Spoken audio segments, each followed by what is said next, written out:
Okay, so we're going to do a quick video today on repairing the chlorinator system on a saltwater swimming pool.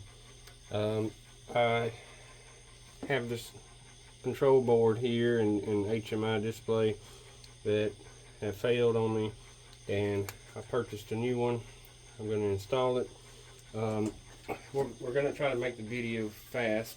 I'm not going to go into every detail, but basically we have transformer, set of rectifiers here, and then the main control board, the output of which goes to the cell, which is the chlorinator cell.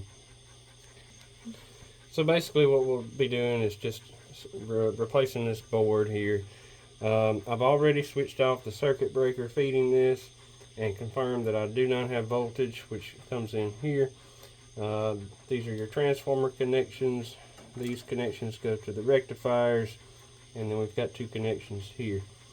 The first thing would be to disconnect the chlorinator cell,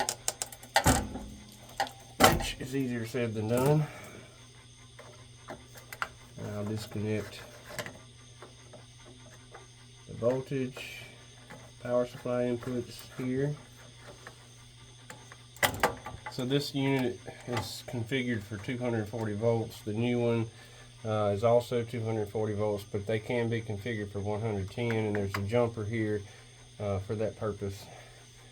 So like I said, I already took the liberty of removing the front cover just to save time. There's two 5/16 bolts here. I've already removed one. I'm going to remove the second one.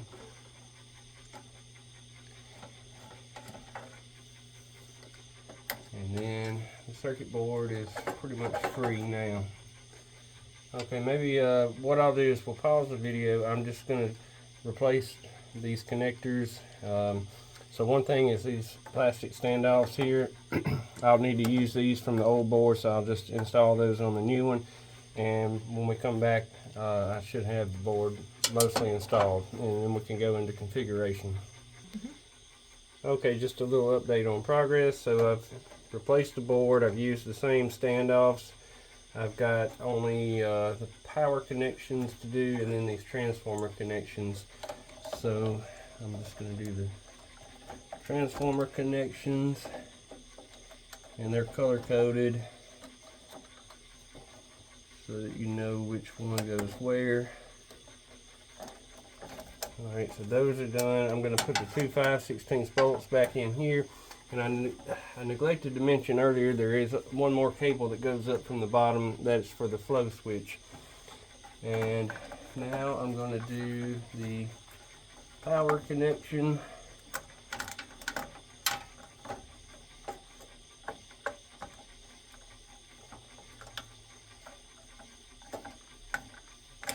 There, and then the second one.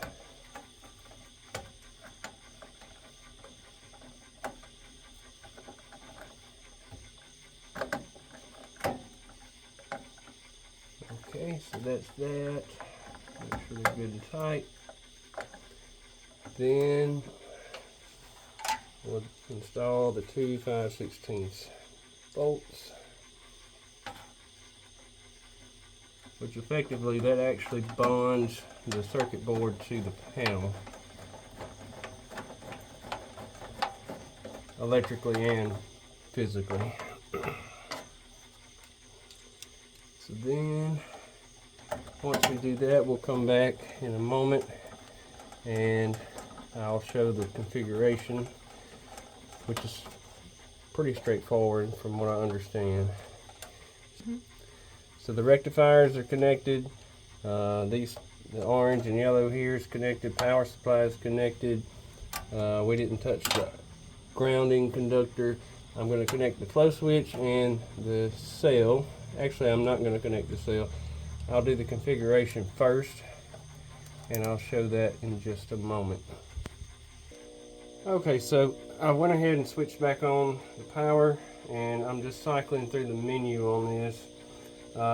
There's really only one parameter that we have to configure, and that is the type of cell.